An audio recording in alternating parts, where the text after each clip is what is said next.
जनवरी 2024 की progressive magazine की dictation देने जा रही हूँ मैं. Exercise 1 and 2, total 840 words. Let's start. Mr. Speaker Sir, a week ago today, I returned to Delhi after visiting many countries and many great cities in the West and meeting many leading personalities. I tried to understand the great movements that were taking place there and the thoughts that were passing in the minds of people. Even more so, I tried to understand what image there was of India in the minds of the people I met in Europe.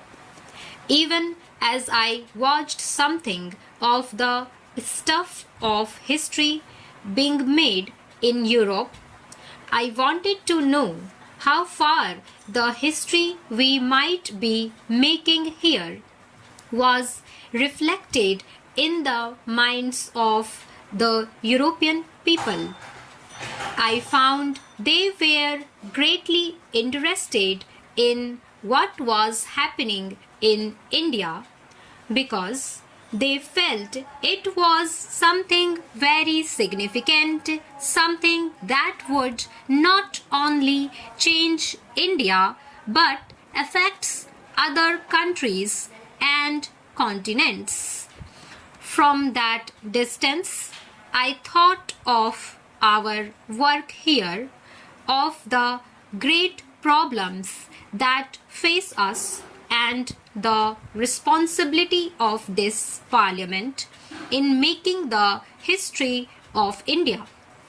Another thought that struck me as I traveled from country to country was how the old frontiers gradually had less and less meaning. Within an hour or two, I traveled from the capital of one great country to the capital of another. It seemed to me that despite the many unsolved problems and conflicts, the idea of national frontiers had become less and less important in the modern scheme of things. I mention this because here we are considering with great heat and passion not the frontiers of nations but the borders inside the nation between two states or provinces. If the frontiers of nations have become relatively less important than they were, and if in the course of a few years they may almost be ignored for many matters, how much less important are these problems of state boundaries which we are considering? I do not wish to underrate their importance, but I do wish his house to consider the question in proper perspective. We are apt to lose that perspective in the heat of the debate. I know that this question and this bill and its provisions have moved people strongly and deeply, and that even now there is a great deal of feeling about them. I do not suppose that the most ideal of solutions could possibly have been pleasing to all one part to the dispute. So far I am concerned, it is of no great significance to us what part of India goes into which state boundary. We must of course, decide which course is more desirable, but in the ultimate analysis, it does not make much difference from the government's point of view where one little part goes. I do not deny that it has a certain importance from the individual's or the state's point of view, but it has none from the national point of view. The government of India has approached this question objectively and without any particular desire to impose its decisions. We have been told that we did not go through the proper procedures of consultation and decision. But I think any person who knows what has happened in the last 6, 7, or 8 months in this country will agree that the amount of consultation and discussion that we have had about this matter is without parallel. In fact, many people say that we overdid this.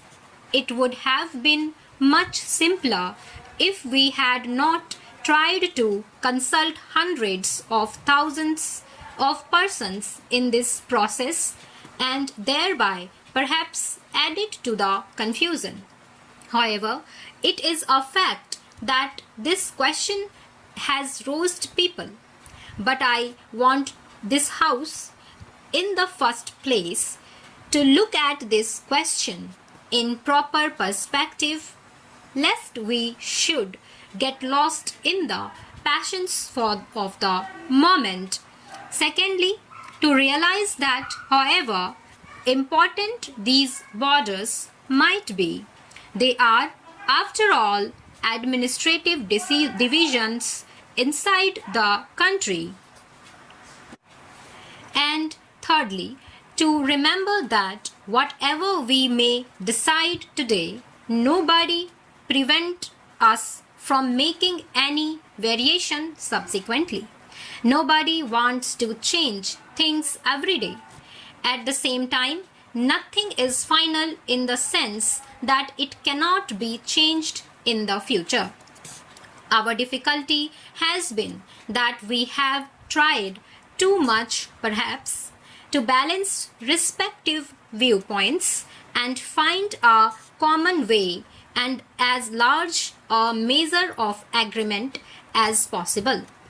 In doing so, we have often succeeded in displeasing many people. Yet, I would beg of you to remember that in this very complicated business which has affected the whole of India, by far the greater part of India has accepted, broadly speaking, the proposals that have been made. It is true that many important questions remain to be solved.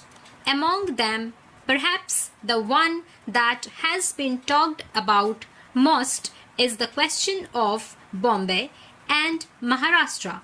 Let us realize that even if some decision which we dislike is made, it does not make a great lot of difference.